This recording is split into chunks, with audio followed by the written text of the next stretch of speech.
One of the core motivations for the October 7th attack was the normalization between the Muslim world and Israel. After the Abraham Accords normalized relations between the UAE and Israel, Palestinian resistance forces became worried that Saudi Arabia would then normalize with the state of Israel without the establishment of a Palestinian state, which would forever condemn them to Zionist subjugation. Many have interpreted Saudi Arabia's willingness to normalize with the state of Israel as evidence of the Gulf monarchies selling out to Zionism, abandoning the Palestinian cause, and accepting their place as subjects to Israeli hegemony. But there are some who argue that normalization could actually have the opposite effect, as the Israeli economy would be opened up to the wealth of the Gulf monarchy, which would invest in it, own it, and essentially vassalize it, ultimately giving the upper hand to the Gulf monarchies. I recently spoke about this with Simon Dixon, who is an author, investor, and financial futurist that analyzes geopolitics through the lens of capital flow. According to him, the wealthy elite are done with Zionism and are dropping it as a toxic asset.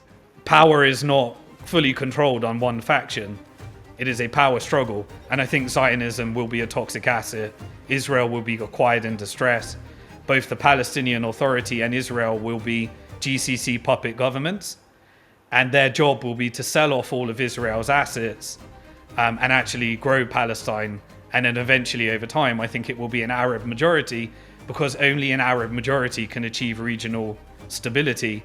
And regional stability in the Middle East is the most profitable investment anyone could make right now, and they're struggling for profitable investments. And so the banks don't give a shit about Zionism.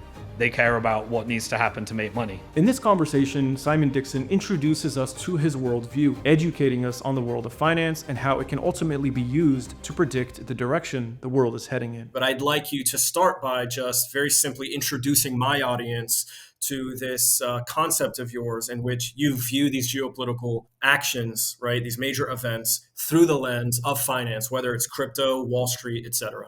Yeah, sure. So be delighted to do it. So I've spent 25 years of my life in finance, started in investment banking through to trading.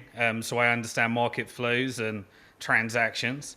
And I left before the global financial crisis to work on monetary reform and advocacy for banking reform, and then been an investor in various other things since. So I've always come at everything from the perspective of understanding capital flows, market manipulation, and I never follow media narrative other than knowing that there is an agenda behind every media, and what you are seeing in the media is what that particular function of finance wants you to know.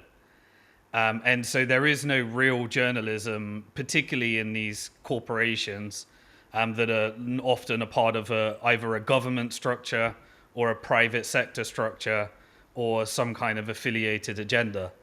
And so what most people do is they look at headlines and they analyze from the perspective of what information they're giving us. But I've always understood that intelligence agencies and general agendas use media as a mechanism for pushing out the propaganda that they would like to see, hence why your X account. So what I've always done is I study financial flows. I look at balance sheets. I look at companies. I look at sovereign wealth funds. I look at financial and capital markets. And unless the capital markets is backing up what we're seeing in the media, then I know it's propaganda from the way that I analyze. And what I've quite often found is that when it's an old phrase in criminal investigations, follow the money. But follow the money has worked significantly better for me in unpacking, what might be happening. And then with a little bit of experience, that allows me to project forward around a general, who are the new powers of the world? Where is capital flowing generally? What are the structures of power in the world? And therefore I can analyze knowing what I think the end goal is, to how these major events are being manipulated to make us think that something else is happening. And so it's a combination of following all financial flows, and just a deep understanding of how, the investment banking, the retail banking, and the asset management industry works, and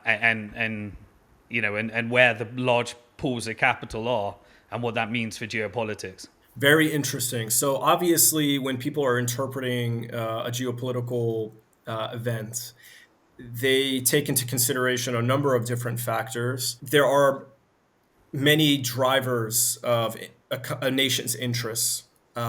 One of the important ones is security. I suppose to me, it sounds like what you're most interested in, or perhaps what you think is the most effective way to understand these geopolitical events and the drivers of their interests, is finance itself, is the flow of capital as you described. So do you view capital affecting security, or is it the other way around? Security, having more of an effect on capital? Yeah, money rules everything, but then sometimes for just geographical reasons, people have choke points, and so they're able to utilize those choke points. But you can normally see, so for example, like by analyzing the profit and loss and balance sheets of US military companies like Lockheed Martin, General Dynamic, Raytheon, even Palantir, you can see where budgets and where contracts are going from what they transparently have to publish.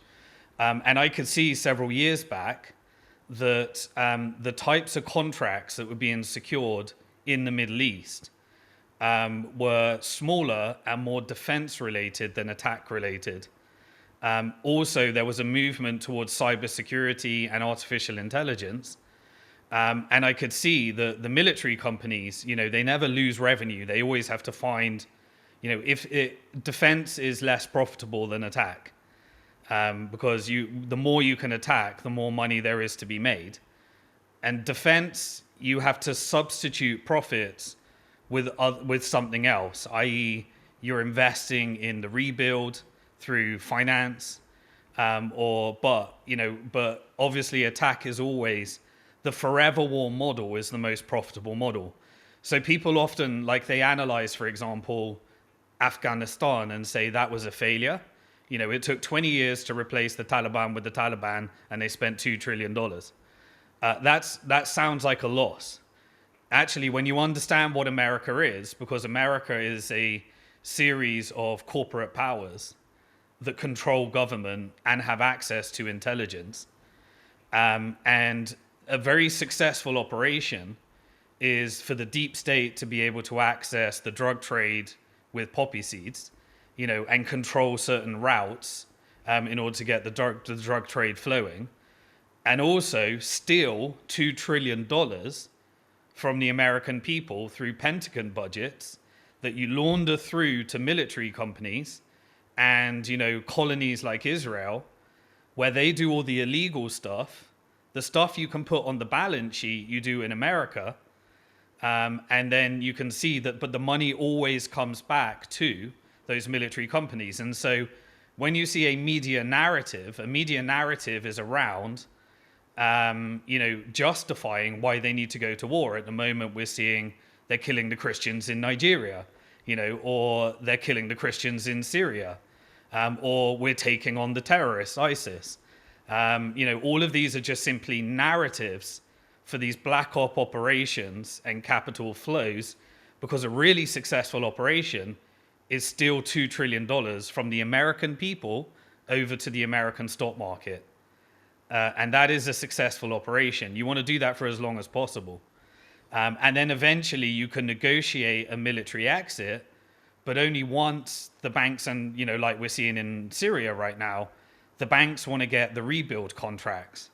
And so they negotiate the rebuild contracts.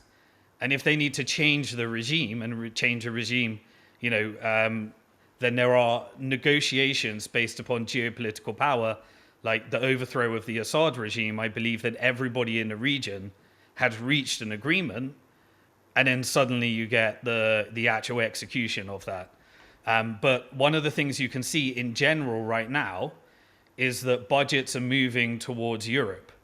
And so when someone asked me what is going to happen next in Ukraine and Russia, Trump was coming along and pretending I'm going to make peace.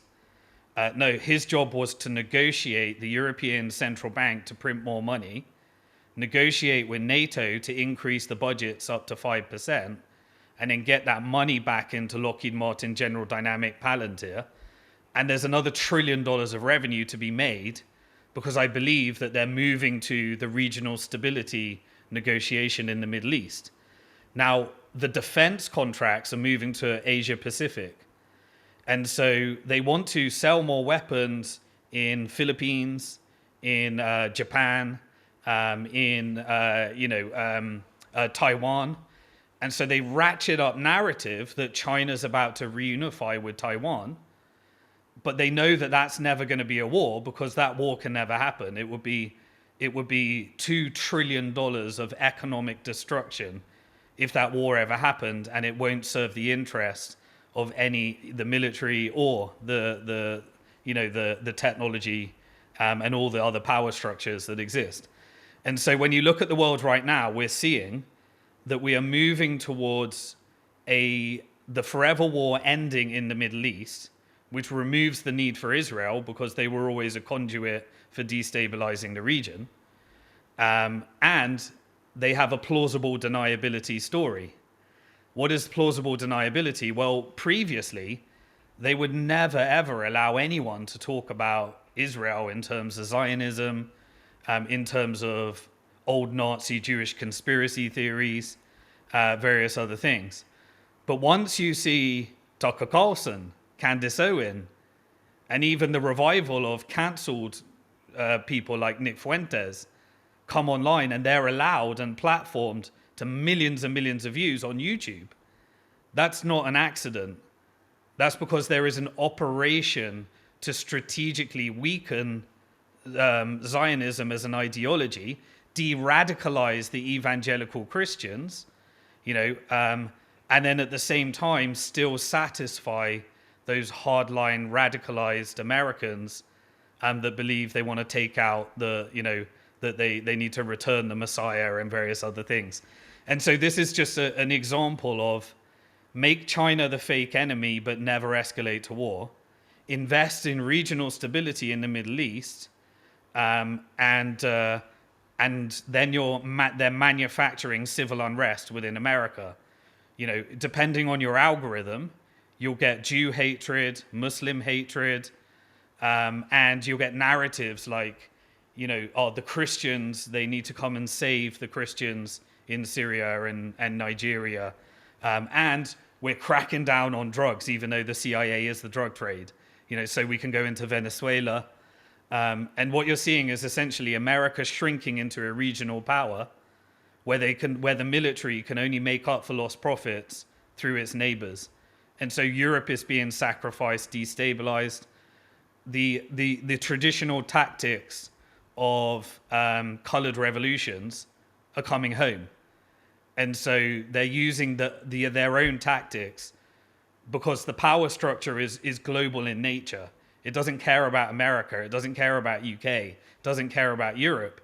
It just cares about the Europeans. It just cares about the capital markets.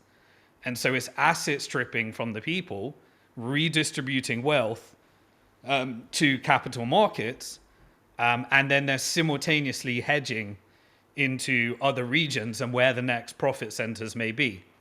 And there is a very, very, very compelling profit center for the first time in a century, allowing the Middle East to end the forever war. Essentially, they're now using financial weapons of mass destruction and technical weapons of mass destruction, whether it be artificial intelligence and surveillance.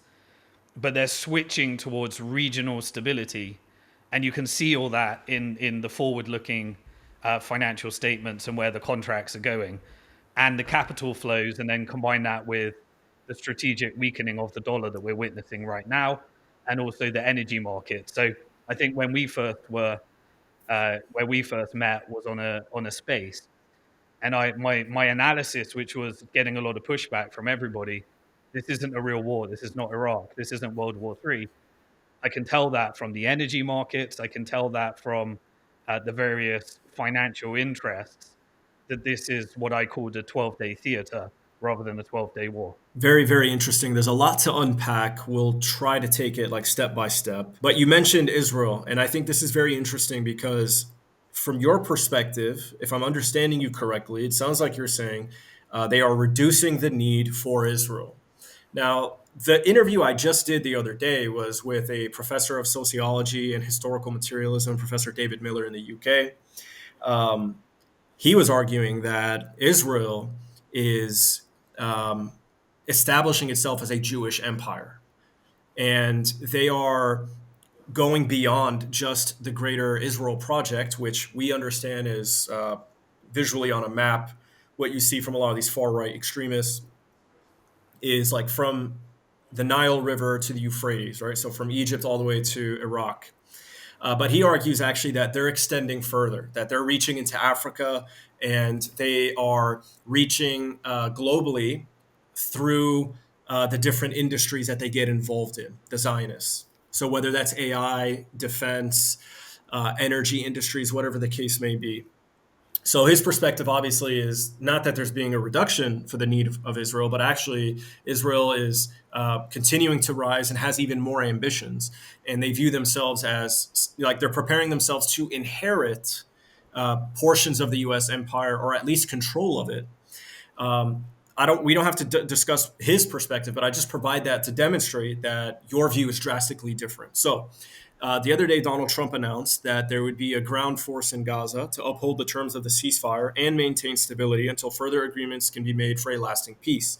To which you replied, once an Arab security force is in place, the Greater Israel Project is over. It was always the Greater U.S. Project to destabilize the region with plausible deniability, which you mentioned earlier. So this marks the start of a new world order. So what I'd like to ask you is, why do you feel that destabilization was in the U.S.'s interest and not in Israel's interest, or at least not being driven by Israel's interests? So when I say, I guess what I'm arguing is escalating with Iran or the war with Iraq, et cetera, whatever destabilizing wars have taken place in the Middle East, whether it's in Syria, Iraq, Iran. Why do you view that as being like solely in the U.S.'s interests and not necessarily in Israel's? Yeah. Okay. And I'm very familiar with David Miller's work, so I deeply respect that as well. What I'm saying is that Zionism was an interest group. It had a lobby, and it was a faction of hidden power that is now being brought to the surface. Now we're led to believe that this is a bottom-up movement that is now finally exposed, what Zionism is, which is an imperial project based upon ethno-supremacy to radicalize the Jews into working for the IDF, grow the population, and then get them to ethnically cleanse the Palestinians and have an outpost in the Middle East by which you can fund all these covert militia groups like ISIS and Al-Qaeda and various other groups. Now, the great thing is that by doing it through this mechanism, you have a plausible deniability story. Oh, it was because Jeffrey Epstein blackmailed us. Oh, it was because the AIPAC lobby is incredibly powerful. It was because there's all these Jewish billionaires that control technology, media, and everything. Oh, it's because, so you have all these reasons which are 90% true, but it's only when you understand the monetary flows and power dynamics that I think you can get to the real story. And so what you have to understand is that the structure of America, if you look back at the Constitution, it was designed to protect Americans from the tyranny of government. But what it didn't do is it didn't protect from the tyranny of the government being co-opted by corporate interest. And that is because the founding fathers were the corporate interest. They were the elites. And so the elites constructed a system by which the people could be protected from government, but the elites would end up controlling the government. And that is the structure of America. And by having this whole democracy stroke free market, which there is no free market that has $38 trillion of debt and a government the size of the American government. You have this an illusion. And when you understand central banking and various other constructs, you understand what happened to the British Empire. You compare that to the American Empire and you can see exactly what's happening. So the British Empire was a private interest group called the Bank of England, bankrupted the UK government by creating a Ponzi scheme, which is create money as debt. There's not enough interest to pay off the debt. And so therefore, you have a continual debt cycle. You use war in order to perpetuate debt. That serves the interest of those that profit from wars and the big finance houses. You use mercantilism, colonialism in order to extract resources. And then eventually the government and the pound has no utility anymore. So we entered into the Federal Reserve era in 1913. That took us to World War I. That led to, the confiscation of gold and things like the Balfour Declaration to install Israel, the Bolshevik Revolution to install the Soviet Union over the Russian Tsar, and the funding of Nazi fascist Germany later. Then you have World War II, and then you had the construct of this military-industrial complex and the US empire. It was based upon a manufacturing base. It was based upon installing a debt-based Ponzi scheme called the dollar, but persuading everyone to convert their currencies to dollars as long as you could convert the dollar back into gold. And this is what we call the post-Bretton Woods era. The IMF and the World Bank were set up in order to perpetuate dollars and debt around the world. And then the military-industrial complex was used. Now, at that stage, there was a concept of national interest. Because most of the companies that benefited from the military-industrial complex were manufactured in America, built in America, for America, to perpetuate the dollar. Now, what has happened over time is that that whole mechanism turned into a very elaborate money laundering scheme. And it was that you steal money by continually taking on debt. That means the average American pays the inflation as a result. And this redistributes wealth. And as long as you can get these massive Pentagon budgets, they go back into the corporate interest that receives essentially socialism for companies while everyone else pays the bill in inflation. And anytime the people try to get some money, you call them communists and evil and socialists. And so the people were enslaving themselves to this system. And it got more and more predatory as the debt increased. And so all that to say, what is America? America is actually the financial industrial complex. Whether it be large asset managers like BlackRock, State Street, and Vanguard, whether it be private equity firms like KKR and Blackstone, whether it be investment banks like Goldman Sachs, JP Morgan, or whether it be the creators of the dollar, which is retail banks like Bank of America and Citibank. That makes up a complex. I call it a financial industrial complex. And they fire financial weapons of mass destruction in order to control other factions of power. Subordinate to that is the military industrial complex. Subordinate to that is the technical industrial complex.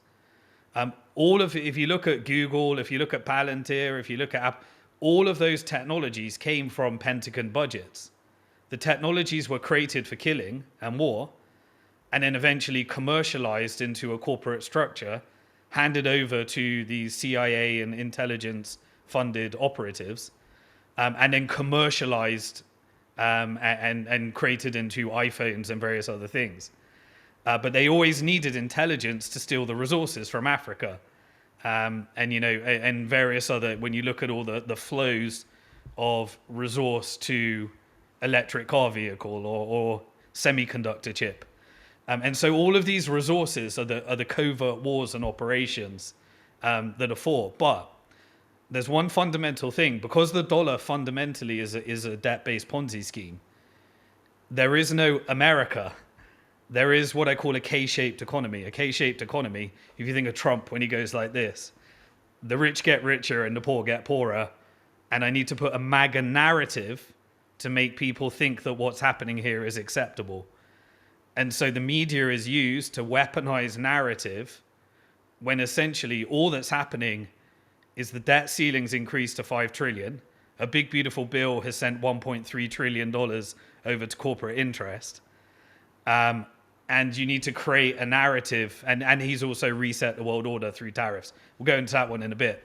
But to get back to the question, there is a structure above America. And most people focus on the Israeli lobby because they allowed that narrative to slip. And I believe that was a deliberate operation. So when I look at Benjamin Netanyahu, most people think he rules the world via Israel, and he's on top of the chain in Israel. When I look at Benjamin Netanyahu, I see just middle management for military industrial complex interest. His job is to siphon money back to the American stock market away from the American people. And when they want to manage that divorce, they just say, oh, it was them. It was only because we were blackmailed. It was only because AIPAC rules the world. They don't say these things, but they allow the narrative to perpetuate, and you become a propaganda outlet for their propaganda agenda, which is to manage a divorce with Israel. Why? Because there's a lot more money in working with the Gulf countries. You got to compare. AIPAC is raising $50 million from Jewish billionaires in America. That's not much money. That's not much money at all. And so their $50 million pays for a bunch of Congress people, but they're normally connected to military companies and financial companies. These are much bigger lobbies. They have way more power. But the AIPAC one takes like the front stage. But when you compare that to Jared Kushner, Trump's son-in-law, creating a $2 billion fund where it was allocated to Trump's family, where they're going to get rebuild revenue in regional stability in the Middle East, the ability to invest in a Trump Tower in Saudi Arabia, UAE, and you get ongoing revenue in a real estate transaction, that can't compete with a $50 million APAC budget. That's a $2 billion. Simon, if I can, sorry to interrupt. If I can pause you here, I have a question I'd like to ask you. Hopefully you can elaborate on it. So you talked about, you said when they want to manage the divorce. The first question is, who are they? So who are these people that want to manage the divorce? You've already explained why they'd want to, right? There's this transition from the military industrial complex funding to now financial. And you've said that it's because there's much more money in the Gulf. Now, so the first question is, who are they trying to manage the divorce? And then the second question would be, if they are currently, whoever they are, managing this divorce, why is the media who propagates and amplifies the narratives that you say are controlled and deliberately representing the interests of these powers above the United States, why are they desperately trying to suppress the conversation? Before what's his name? His name is slipping my mind right now. But before they purchased the guy from the Oracle, his son purchased CBS, and before Larry Ellison and David Ellison. David Ellison. Before they purchased CBS and TikTok, there was still a lot of Zionist influence and control in the media. But now there's even more so, and they're actively suppressing these conversations, and they're at war with Tucker Carlson and the likes. So who are they that are trying to manage the divorce? And two, if it's part of this grand transition, why are they fiercely debating and really trying to suppress this divorce, or any talk of it at least? Yeah, so the power dynamics as I see it, it changes over time. It used to be private banking interest. I talked a little bit about that. Then what happened to that private banking interest is they all went public on the stock market. And so when you financialize and securitize, it then was, essentially those that are committing the IPOs, the investment banks. Now, who is the quote unquote deep state? Well, the deep state was formed around the birth of Bretton Woods II with the creation of the CIA, which was a partnership between the Jewish mob, Italian mafia, and Nazi Germany factions of power as well, to represent corporate interest for the military-industrial complex. So if you have a Pentagon budget, that goes to Lockheed Martin, General Dynamic, and they contract the deep state and the intelligence apparatus. Maybe 10% of it works for national security, 90% for US corporate interest. But who controls the military once these financial companies? Well, it actually is controlled by access to capital. And so the people that work for these large corporations, they have executives, and most people focus on the executives. They might say, this guy's a Zionist, Larry Fink's a Zionist, or something like that. But who do the executives work for? Well, they work for a board. Who do the board work for? They work for the shareholders. Who are the shareholders? The shareholders are the asset managers now, and foreign interest, importantly. So if you look at BlackRock, State Street, and Vanguard, they have access to all the American people's pensions, all of the endowment funds, all of the insurance premiums, and they're managing approximately $25 trillion of assets.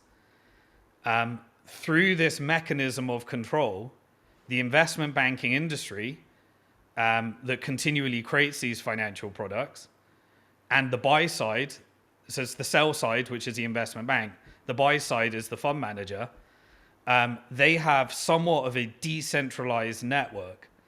On top of the chain is the asset managers, but they rely upon the investment banks, and the investment banks have factions of power, and then you have military, technical, and various other factions.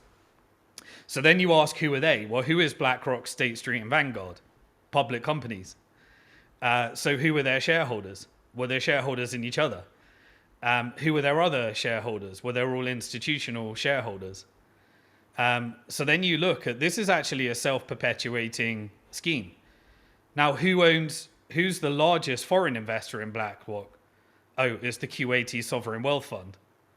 And then you look further down, it's the Abu Dhabi Sovereign Wealth Fund. Then you look further down, it's the Saudi, and you start to recognize a pattern that America is for sale. Whoever controls BlackRock, State Street, Vanguard, and this complex is actually dependent upon your wealth. And so when we say they, most people might focus on Zionists, because Zionists is a faction of power, absolutely. But I personally believe the ones that are radicalized, i.e. the Congress members, they're just useful idiots, right? And they go where they are told to go. If they're told that they need to support Zionism, and if they are radicalized into believing that the Messiah is going to return, there's a de-radicalization process, but you can also control that to some degree from factions. But there is also a decentralized power structure there. Now, so I asked myself, how could we get an understanding of who's really in charge here? And I looked at, well, let's look at the distribution of wealth. And the last study that was done with the distribution of wealth, 55% of global wealth is aligned with those that call themselves and identify as Christians. 36% is those that identify and call themselves atheists. 8% is Muslims, with the rise of, the Gulf countries. And then with the rise of India, you had 6% Hindu wealth. Obviously, with the rise of China, you had a rise in atheist wealth. And then finally, at the bottom of the chain, you have a small community, which is 1% to 2% Jewish wealth. But the Christian finance is the larger faction of Zionism. And so you actually look across this and you realize that in its sense, this has been the historical role. The historical role was, let's go back in theology. Sorry to do this, but I think it helps, and then we'll bring it back round to geopolitics. But historically, Christians were forbidden from engaging in banking. And so they created ghettos, and Jews created the banks. Banks became powerful, but they gained power, but they were part of a Christian money laundering scheme, essentially, and then Christians got into banking, and then they removed the removal of usury, and so historically, the power has gone back to this Christian affiliated wealth, but Jews have always performed a function, and I believe that that's what Israel is again, useful idiots for a greater agenda. That yes, what is Zionism? Zionism was a way, and this is the whole history of colonialism, even the formation of America. It was a genocide based upon a narrative that the Christians are civilizing and they're escaping religious persecution from the Europeans. So Europeans came and settled and used religious justifications to recruit an army in order to take over the land, and then rewrote history and controlled narrative to make people think that what they were doing was good. That is how this all works. So Zionism was an ideology that radicalized Jews into, taking their historical roots and saying, come to Palestine, you'll be safe. They joined the army, and then they would fund groups after, wars, and, they would radicalize factions of Muslims through these wars by essentially killing their families. And then creating various other training camps that they funded via US covert operations, via Israel, to create these radicalized militias that could make Muslims look bad. And then they radicalized the Christians by creating this, this narrative that you need to put the Jews there so that Israel can be created, the Messiah can return. And so what they did is they weaponized Christianity, Islam, and Judaism in order to create a very profitable operation that prevented the Middle East ever having what the original Egyptian mission was, to have an Arab League with their resources. Because whoever can unify around their resources in the quote-unquote Middle East or West Asia is going to be between the two superpowers, China and the West. And that is... we would never have had the rise of America and the domination of the dollar if it were not for the covert operations that created the petrodollar and the destabilization of the Middle East. And so it was to somewhat in American interest, but it was actually a mechanism for stealing money from the American people. And the American people are also victims of the same thing. And so this is wealth extraction. This is colonialism 101. And this is narrative control. And if you look at all the financial flows, you'll just see that's what's happening in America. So if you know that there's no more assets to extract out of America, you've got the most liquid capital market in the world. The power structure of finance is not affiliated with America. It wants the capital markets to stay in America. It wants the dollar to work for as long as possible, but it knows that it needs to invest in other regions. Who's the only country in the world that's still got high birth rates? Africa. Who's got all the resources? Africa. Who's got all the energy? Middle East. Who's got sovereign wealth? Middle Eastern countries. Who's got the manufacturing base? China. Okay, this is a falling empire. We need to reallocate capital globally, and we need to reset the map into a multipolar world, and we just use America to destabilize it. And so they're doing destabilization campaigns. They're pushing out Jew hatred, Muslim hatred. They've dumbed people down. They're pushing out left versus right, Republican versus Democrat. Both of them work for the same lobbies. And Europe is being sacrificed. They did a NATO operation to take out Nord Stream pipeline. They ruined Germany's manufacturing base. They cut off Russian oil. They created a hyperinflationary recessionary cycle. The Ukraine war was not sanctions on Russia. It was sanctions on Europe. This was to sacrifice Europe, to vassalize it through financialization and securitization and distress asset investing. And BlackRock owns much of Europe. And who are the other investors in Europe? Qatar, Sovereign Wealth Fund, Abu Dhabi Sovereign Wealth Fund, Saudi Sovereign Wealth Fund. And what did they do? They said, all right, to get regional stability, I can't execute regional stability unless you give me Palestine.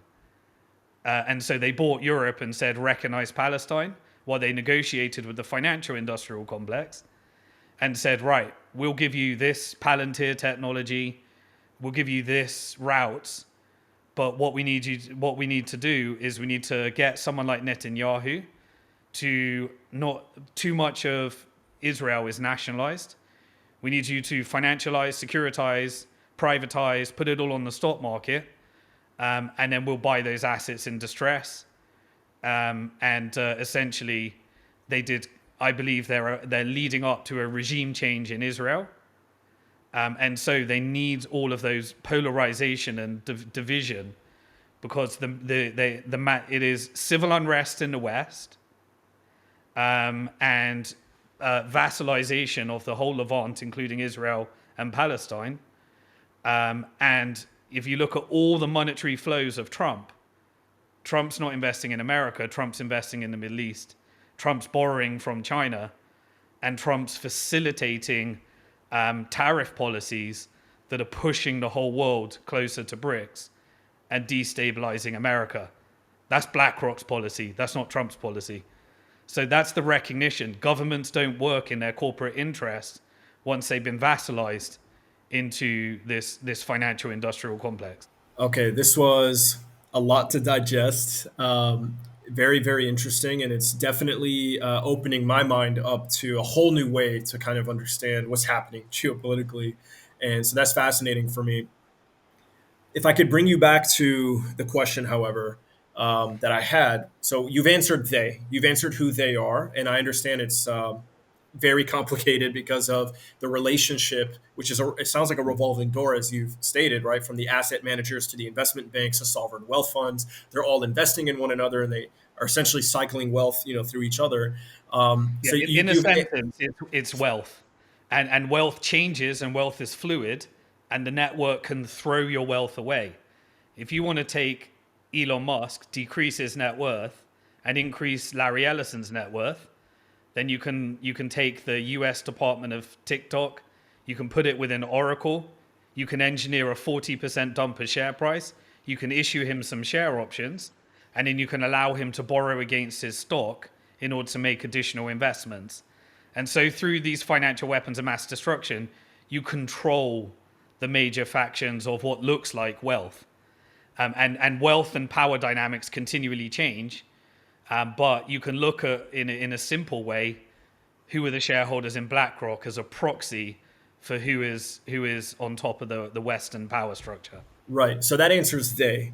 But the other part of my question was, why, I guess, is the media in so many different cases trying to defend Zionism when you're arguing that those who control wealth and represent wealth, they are trying to reduce the influence of Zionism in order to transition from this military-industrial complex to more of this financial-industrial complex, stabilize the Middle East, and essentially inverse the situation between Europe and the Middle East, where it's stability and investment now in the Middle East, but it's chaos and war and defense, essentially, in Europe, and painting Russia as the boogeyman. So again, if that's the case, if that's the plan from these major powers, why is the media suppressing this conversation and aggressively attacking people like Tucker Carlson or Candace Owens? Yeah, because it's not an organized cabal. So most people think when you say something like this, they immediately go to a conspiracy theory and think there's a few hands controlling the world. It's actually a power struggle, and it's a continual power struggle. There are factions of power that are desperately holding on to Zionism. Now, if you're AIPAC, what is it that you benefit? Think about this. If you're AIPAC in Israel, what do you want to happen? You want people to believe that Israel rules the world, because that makes them sound way more powerful than they actually are. They're actually a completely distressed economy with a ridiculous debt to GDP ratio that relies upon a welfare state that is 100% dependent upon US budgets and Pentagon budgets and foreign interest. Once that is cut, Israel is not a sustainable economy. It can't function on its own unless it got on with its neighbors and did real trade. But it wants to project we rule the world. Israel grows from population growth. So if you can push out anti-Semitism, then all the Jews will come to Israel thinking this is the only safe place to be. And if you can project we rule the world, then you've got a brand of strength, even though they're very fragile as an economy. Now, what did they do with their money in order to gain power? Well, Israel to me represented the military-industrial complex. Now, the military-industrial complex, this isn't they're sat around in a Bilderberg meeting, and Jamie Dimon's talking to the CEO of Raytheon, and they're planning and colluding. Maybe things like that happen. It's mainly done through power struggles and signals. So I saw October the 7th, for example, as the types of games that military play.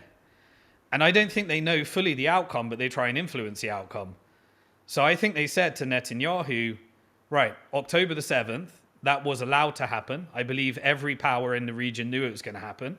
I think Iran knew, I think Russia knew, I think China knew, I think US knew, I think Israel knew, I think the Gulf countries knew. They all knew October the 7th was going to happen. And it was a game to reset the chessboard. Netanyahu, either ethnically cleanse the Palestinians, or we're going to move to regional stability and the financial industrial complex are going to come in. But gain as much territory as you can, because we need as much negotiation power, because we're negotiating with the Gulf countries and they got a lot of money. And so you need to get as much territory so that when we actually negotiate the end solution, we've got as much to give back to them and use as our, in our negotiations. And that's the type of games they play. They did the same in Ukraine, various other things. So these are not these powers don't rule the world, as in everything they want happens. It's a power struggle. And so Zionism is still a faction of power. There are people that genuinely believe that if Israel goes down, then Jesus Christ isn't going to return. You're not going to change those people. They're not just going to de-radicalize. But how powerful are they? They're only as powerful as the lobbies that pay them. So if you're AIPAC, what do you need to do to raise as much money as possible? You need to lean into the narrative that we rule everybody. So when everyone's saying AIPAC rules the world, that allows them to raise more finance and actually gain more power. And so what we're inadvertently doing is they push out narratives. Now, do they have the ability to, through influential billionaire, Jewish interest or Christian interest, or, do they have the ability to, acquire media outlets? Yes.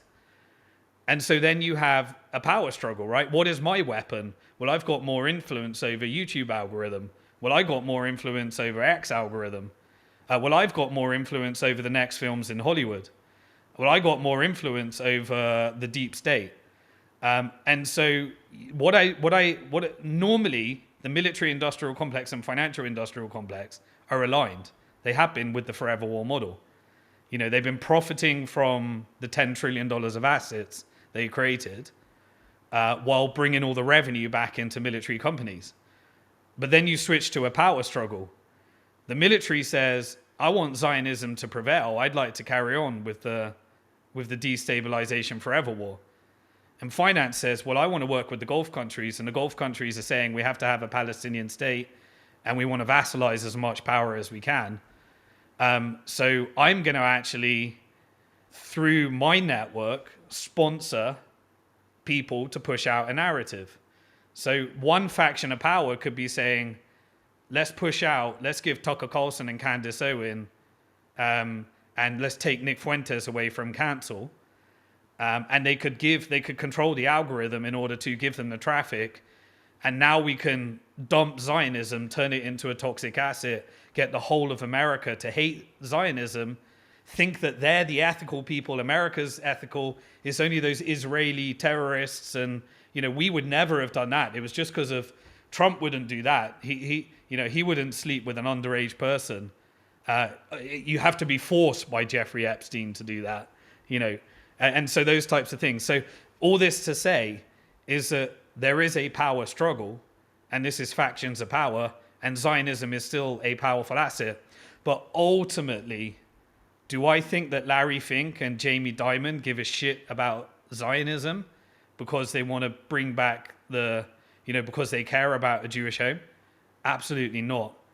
They work for their share price. They have a corporate governance structure. And who is on the board of BlackRock now?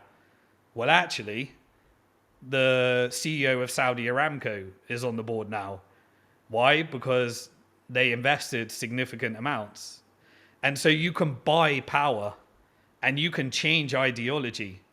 And that's what we're witnessing right now. And changing ideology through media manipulation is a deeply destabilizing force. And who benefits from destabilization? Private equity and the industry that's going to be buying all these assets up on the cheap and dumping them on your pension, which is why Trump's policy is just helping every aspect of this.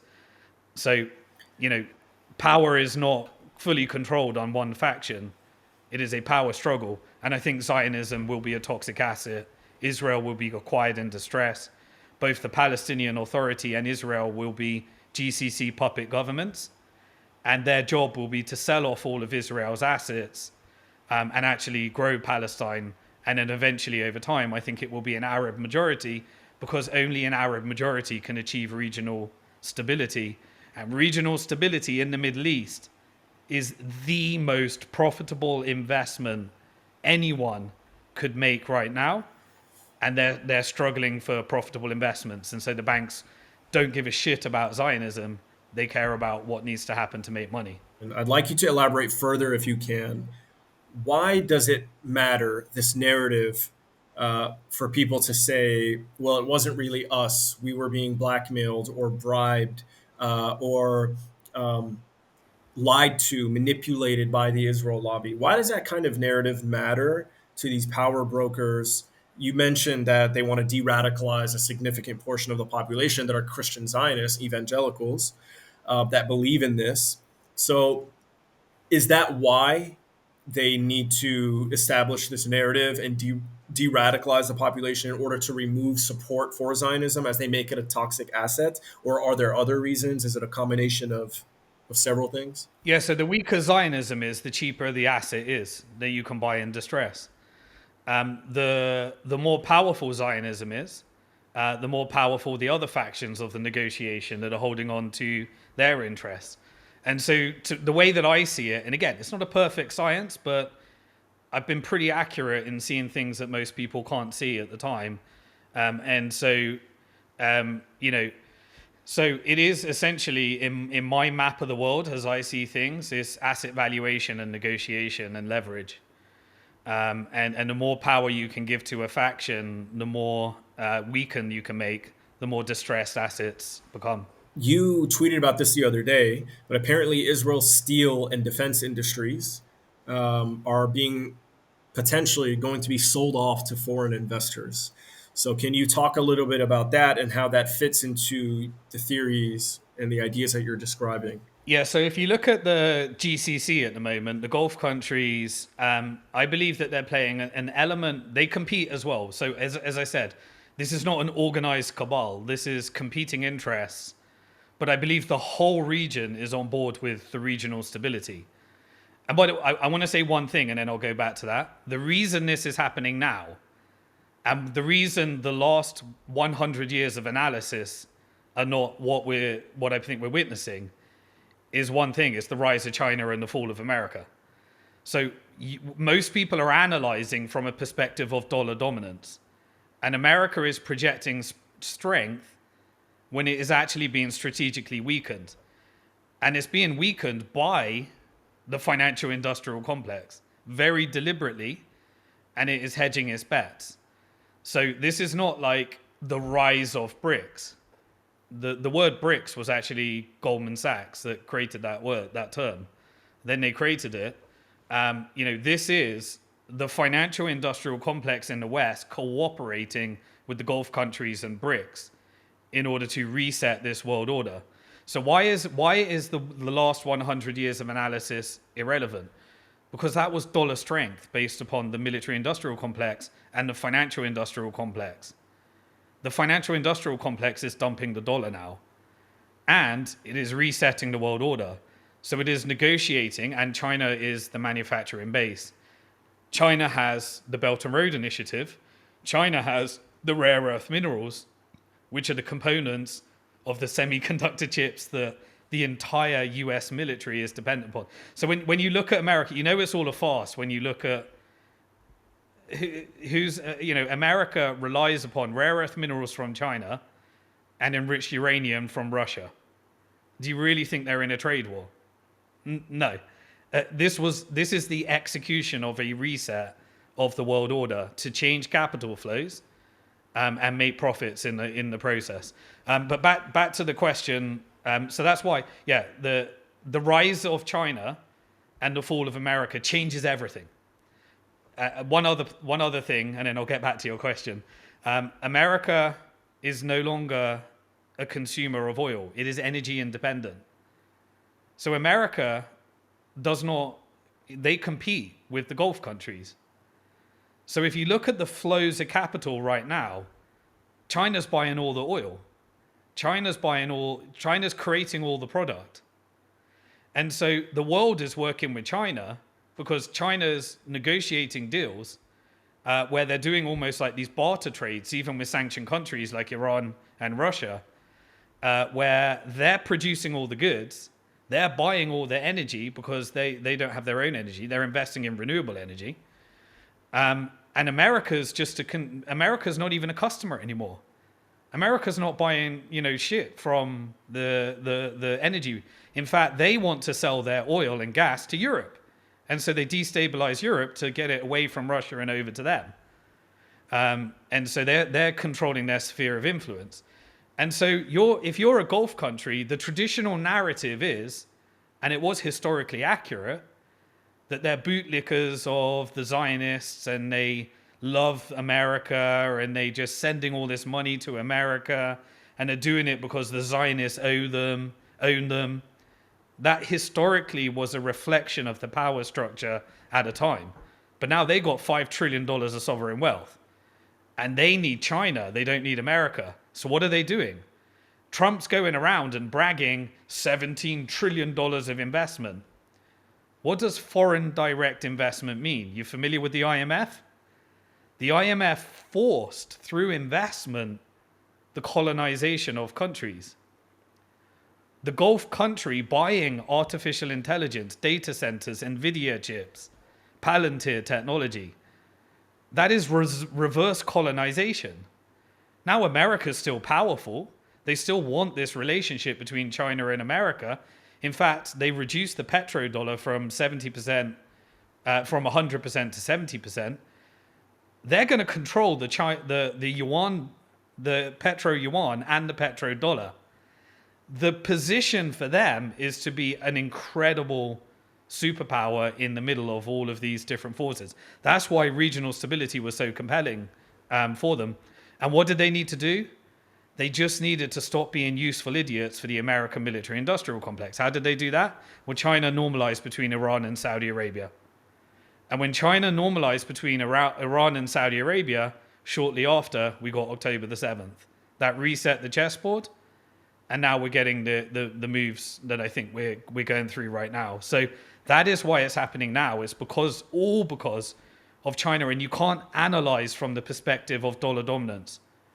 Because the financial industrial complex are strategically weakening the dollar to push capital outflows out of America right now. Now, what was the original question? I forgot. Seizing or investing in Israeli steel and defense industries. Okay, yeah. So I've seen the first signals of Israel being a toxic asset, which is the bankruptcy of some of their key infrastructure, and it will be placed for sale. Now, the GCC play good cop, bad cop. UAE is historically the most aligned with Zionism in Israel. They led up the Abraham Accords. They were the most important economy. They're the most westernized in terms of Dubai Israeli tourists go over there and various other things. Saudi is kind of playing, they're the powerhouse of the GCC. Now, they compete slightly, but UAE, because of its relationship with Israel, is allowed to acquire assets on the Israeli stock exchange, whereas Saudi's not. And so you can use good cop, bad cop to acquire Israel and have Netanyahu privatize everything and the next GCC puppet government privatize everything. I reckon you're going to see a massive increase in debt to GDP. You're going to see a reduction of investment from America. No, they will invest in Israel, but it will be asset acquisition through the privatized financial industrial complex. And so the finance and the GCC are going to buy the whole of Israel. And I believe that so the more land they conquer, the more the GCC will end up acquiring in the end. And so you had Turkey recently sanctioned the steel company in Israel, and they went bankrupt. That, I guess, my prediction, I haven't seen it yet, they'll be negotiating with the UAE Sovereign Wealth Fund in order to do a distressed purchase of that. We also saw recently their IAI, one of their big aerospace, like engineering, military industrial complex companies. They're selling 49%. This is something they've historically tried to control within nationalism. And now they're being fully vassalized, acquired, and you can see that. And I think we'll see more and more deals like that. And I think every deal will be a co-investment deal between the factions of the GCC and US financial industrial complex. But the goal won't be destabilization, elimination of competition, and forever war. It will be regional stability. Moving forward, what advice would you have for people, the audience listening, on how best to understand what is going to take place geopolitically, so what they should be paying attention to, and then two, how they as individuals can protect themselves? So people are talking about buying gold. In your case, you're very passionate about Bitcoin, and you've talked a lot about crypto and how the GCC and Trump and through this new financial order that's being established, there's the development of these stable coins, which I don't know if it uses the same kind of technology, the encryption technology behind it, or whatever the case is. But the point is, what advice would you have for people in terms of what they should be focusing on how to interpret the world moving forward, and then two, how they can protect themselves and prepare themselves for this new financial order? Is there anything else that they can do? Is it too late? Yeah. Okay. So a few things on the general macro trend, and then we can get down to the micro. The first thing to recognize, America and China are not in a trade war. They are in a negotiation of executing the fact that China is a rising power and America is going to be fully vassalized into the financial industrial complex. China is sovereign. China doesn't have a Western central bank. When people talk about the debt of China, that is, they have a state banking system of community banks with a central bank that is fully, all Chinese currency is created for the benefit of China and the China Communist Party and the Chinese people. 99% of Chinese people own real estate. They're not worried about their debt situation. They're worried about the depletion of their savings because of this. Only 15% of imports China's only relies upon America for 15% of their exports. They're fine. They've got massive trade surpluses. So there is no trade war. This is just the execution of the reset of the world order. What does that come with? China generally, while they may become as predatory, they in general want to rebuild countries and protect their interests so that people can buy their products. And they want access to resources, not through regime changes, not through pretending they're exporting democracy, but generally saying, you do you be your country, and let's partner and build. That changes everything. So the IMF model is becoming less and less powerful. You look at Saudi paid off the World Bank debt of Syria, and then is making its investments now. And then as soon as they've made their investment, they'll lift sanctions. Trump will make his investments before the sanctions are removed. The finance companies will get first dibs, and then they'll remove sanctions, and then everyday people can invest and increase the price of the Syrian assets. So they always get the first dibs, and that's what sanctions are for. And so, but what does it mean if we enter into multipolarity? So firstly, it means if the forever war model is over in the Middle East gets to be, and if Iran and Saudi Arabia are normalized because they're both important customers, their most important customer is China, and China's saying we can de-dollarize if we get our shit together and we don't allow for divide and conquer, which is what's happening. It's why Iran's quiet. It's why Iran stopped funding the Axis. It's why I believe they're allowing the hardliners to be taken out. The Middle East will be an incredible growth phase. 100 years of oppression will actually be one of the most important in the region. Tax neutrality, no Western central bank, the ability to hold their own reserves as assets. The Middle East is going to be an incredible growth phase. Now, they also want to control various of their interests in Africa. That's why we're getting the tragedy in Sudan, various other escalations with Nigeria. You're getting Europe coming out of many of their colonies. And Africa, I do genuinely believe, by partnering with China, which is China dominated at the moment, they're going to be allowed to use their resources for probably the first time in centuries. That I believe Africa, which has maintained its birth rates while everyone else's birth rates are just dying because they're drowning in debt and mentally ill and addicted to drugs and homeless and all sorts of stuff. So I believe this is the rise of the global south. The problem is with the global south, the closer you are to America, the more likely you'll be a tool for the forever war. So unfortunately, that hits Venezuela, that hits Central and South America.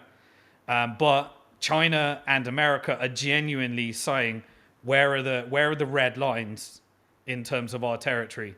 Anybody that gets on the China side is going to grow. Anywhere that gets on the America side is going to be in a forever war. That's the sad thing. And so, that's what I think the map looks like. We enter into multipolarity. What's the future of America? Trump, who's mainly aligned with the financial industrial complex. Remember, Netanyahu's aligned with the military industrial complex. He has factions of the Israel side, but he's mainly a BlackRock guy. He's mainly a JP Morgan guy. He's mainly a deal maker. And he's making a shit ton of investments in the Middle East and extorting a lot. If you follow his money, it's obvious where the world's going. Like, it's in line with that. America, they are going to significantly weaken the dollar strategically, which will push capital outflows, but they're going to pump everything away from the people and into the stock market. So if you are in America and you are in debt, I'm sorry, everything gets worse. And that's the vast majority of Americans. You're probably going to be on a universal basic income, and the immigrants are probably going to find you might as well go back to your country because the growth is going to be better there. But anyone that stays in America, in the West, and they're deep in debt, you've got 5 years to get in a position of wealth, or you'll be eaten by the technical industrial complex. It's going to get more totalitarian. It's going to be a technocratic, ICE-controlled, private military deportation, civil unrest, hate the Jews, hate the Muslims, hate the left, hate the right. Even the installation of Mandani means that they are strategically, weakening. And that's nothing to do with, is he a Muslim, is he a communist? No, this is just a reflection of what the factions of power in New York want. He's not a fight against the system guy. You can look at his Alex Soros funding. Anyway, the future of America is you have to own assets or you'll get eaten alive. And by assets, they're going to pump the hell out of the stock market. They're going to weaken the dollar. and they're going to chuck all the debt on you. They're going to pump it in your pension. They're going to push down interest rates so that you subsidize the bonds that you're going to buy are going to be low interest rate bonds. So inflation is going to they're not even going to beat inflation. They're going to pump it on your pension. They're going to make stable coins back it. The dollar is going to be fully programmable, integrated into artificial intelligence. X is going to be a social credit score. They're going for a full-blown 1984 Orwellian nightmare. Europe is the beta test. All that technology that they were beta testing in Gaza, genocide as a service, occupation as a service, integration with drones, Palantir's coming home. Digital IDs. They know that the enemy of the West is going to be the people, so they need Patriot Act 2.0. That's why civil unrest is needed. They need you to be scared so that you agree to the removal of your rights, just like 9/11. That is, from every single matrix, the future of the West. The rich people, the ones that own the stocks, the ones that own the assets, they'll be fine. The central banks, they're buying gold. The financial institutions, they're all getting into Bitcoin, and BlackRock is, pushing a hostile takeover to get as many people to not own their Bitcoin, but put their Bitcoin with them at the moment. And so the only way to survive what's happening in the West, from my perspective, is to own neutral assets. And neutral assets, the only ones that I know that are fixed supply are Bitcoin, gold. And so that allows you to handle the transition. I personally believe they will outperform inflation, and they'll become tools in a multipolar world for many of the currency wars that are coming. You need to decide where you want to live. I have no doubt in my mind that this is a slow, managed fall of the West, where the rich get richer and the poor get poorer, and you'll end up on a universal basic income if you're deep in debt in 5 years. You've got 5 years to make that transition and decide where you're going to be, what you're going to do. I think the global South will rise unparalleled unless they're close to America. I think the Middle East will be great. They'll be in the middle. And China's going to continue looking after the Chinese people, and therefore the ideology of not having a divided population. They do have challenges with birth rates.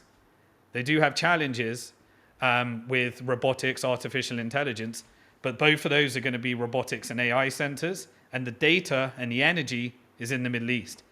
Data centers are going to prop up all over the world. They're going to reconfigure all resources around technology. There's going to be data centers everywhere. BlackRock's going to be acquiring whatever they can to build new data centers. We'll probably have a pump and dump. It's probably an AI bubble. But at the end of that, there could be a correction, and then there'll be an industry that is the surveillance, digital IDs, that's coming everywhere. That's just a global trend. So you need to protect yourself. Money outside the system, money in multipolarity, and then you need to decide, are you going to build a falling empire, or are you going to go somewhere where you're going to be part of a growth story? So it sounds like on an individual level, the micro trends, I suppose, is to invest in assets like Bitcoin, like gold. And if you're going to make investments, you should do so overseas in BRICS economies, potentially, or developing parts of the world where there will be growth. But in the US, there's decline. And so hedge your bets or completely abandon, I suppose, investments in the West. I want to ask you this. You said they're going to pump the stock market. Just one thing. They'll still pump the US stock market until the last bond can't be purchased. It's just, there's going to be no investment in infrastructure. Any benefits will be because they want BlackRock to manage those benefits. Like, if they get any benefits, it's not for you. It's because they're handing over capital to the financial industrial complex to manage them. So all money is for the power structure of the technical, financial, and military. There's nothing for the American people. So you could buy stocks, and you may do incredibly well. I think it will continue to pump, but they'll continue to pump it, but they're hedging their bets. They'll continue to pump it and weaken the dollar for as long as someone will buy the last bond. Eventually, someone won't buy it. So let me ask you this. How can stocks be pumped an increase in value when the metric in which they are liquidated is the dollar, and the dollar is being devalued and weakened. So the stock could 10x in price, but if the dollar is quickly inflating and losing value, is it really even maintaining that value? Does that make sense? Yeah, that's a very, very interesting question. And here's one really good tip, if I could give it to you. Stop pricing things in dollars. Price things in gold and price things in Bitcoin. Real estate is in a bear market when priced in gold and Bitcoin. The stock market's in a bear market when priced in gold and Bitcoin. Everything's in a bear market when priced in gold and Bitcoin. So when you're pricing things and you're mentally thinking in terms of dollars, you have an issue, and it's different for domestic and it's different for foreign. If you're foreign, for example, if you're Saudi Arabia and your currency is pegged to the dollar, then you are actually subsidizing that peg in a weakening dollar environment. That means that they've got to sell gold or sell treasuries in order to maintain the peg.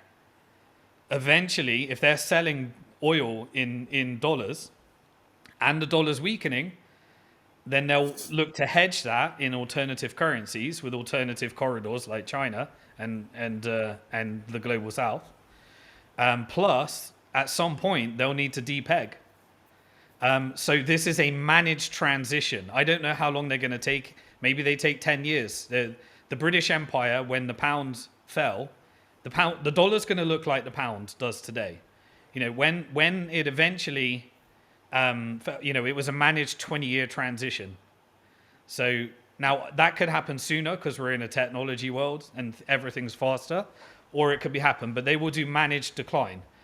Now, if you're domestic and all your expenses are in dollars, then you're not experiencing, you've got the weakening of the dollar. Everything's getting more expensive, but you're owning dollar-denominated stocks, and you hope that those dollar-denominated stocks outperform inflation. And I think they will continue to do that until there's some weird systemic event. But the slow transition will be every country that's pegged their currency and their assets to the dollar are going to need to structurally adjust that process. And you're seeing now, who is the largest lender to the US government? It's Cayman Islands. Who's Cayman Island? BlackRock, JP Morgan, hedge funds, structured in Cayman Island. Who's second? UK. UK's bankrupt. They need to sell those assets. Who else is there? Japan. Japan is now removing the carry trade. They've got a massive surplus, massive debt. So they're going to need to sell off those assets, which is why Trump immediately started negotiating, what are we doing with Japan? But the trend is that when you weaken the dollar, they're going to try and refinance the debt by manipulating the short-term interest rate with the Fed. But the truth will be the yield on the 20 and 30-year bond. That's going up. So the 10-year bond is what really structures the auto loan market, credit card market, mortgage markets. The yield's going up. So why are they pushing the short-term rate down? Because they just want to refinance the debt, sell it through Cayman Island to your pension so that you subsidize this. That's the Trump administration's policy. They are running the economy hot, weakening the dollar, while BlackRock is managing and hedging capital outflows. But they'll continue to utilize the dollar for as long as they can because it is a special super subsidy that is giving them more and more power, and they're getting more and more assets. Eventually, they won't control the dollar, and they'll have to denominate in foreign currencies like with China, and that will be structural products. And that's kind of, I won't go into a new rabbit hole, but that's kind of why you're seeing these pockets of vassalization with conflict. So when you saw Pakistan and India, that is them trying to use India to get as much of their foothold in BRICS. When you see the Sudan conflict hit the media and blame it on UAE, that is them trying to get leverage over UAE by ruining their reputation, by exposing the crimes against humanity that they're involved in Sudan. So these are leverage points where they use media in order to get additional negotiations as we draw these conflicts to close. And I want to leave on a positive note. the world is going to be a lot better under multipolarity, but you need to make sure you manage this transition, and you need to decide where you want to live, because if you are in debt in the West and you don't have assets, it's going to be harder and harder. It's not getting better. Simon, thank you very much for your time today. An hour and a half now, and I feel like we've only scratched the surface. I'm sure there's so much more that you have to share with the this audience of mine, and so I hope definitely we can have you back on again. I want to ask for my audience, those who are interested in following your work more closely. I know that you have an X account. I'm going to be displaying that on screen when I edit this interview. But do you have a newsletter, a website? Is there a place that you generally like to direct new followers where they can follow your work more closely? Yeah, I'm pretty fortunate to be independent. Bitcoin made me very independent. I sold my company. I don't have Silicon Valley money, don't have a public company, not subservient to Wall Street. And kind of, Bitcoin gave me that level of freedom. And so every week I go live for hours. I can talk if you hadn't noticed. And I connect all the monetary flows this week in Bitcoin and crypto and AI and tech, this week in macro and this week in geopolitics. That's done on my podcast, Bitcoin Hard Talk. It's more geopolitical and macro, and then we cover some Bitcoin and the tech side as well. And then I publish everything on simondixon.com. No sponsorship, no monetization, no products to sell. I just analyze this because it forces me every week to actually do the follow the money work. And by having to publish it every week, it helps me learn by teaching and making sure I'm doing the work now. So simondixon.com, X, and YouTube, Simon Dixon. Very interesting. And one last question before you go. Where are you based so that people can move there immediately? I live on a little island with only 85,000 people. It's in the Irish Sea, and it's called the Isle of Man. Cool. And what is life like there? It's very peaceful. On the whole island, we only have, you don't come here for the weather. If you want the weather, there's other places. But I moved here from Hong Kong. I lived in London before then. I started preparing for this. I left like a decade ago because I was seeing these trends and knew that it's time to make a shift, and it takes time to do that. But you have 4 people in prison. The front page of the newspaper is if somebody got into a university or somebody hit a pheasant on the street and killed them, and they end up getting fined. That's about as exciting as it gets here. All right. Well, again, thank you so much for your time, and I look forward to our next discussion.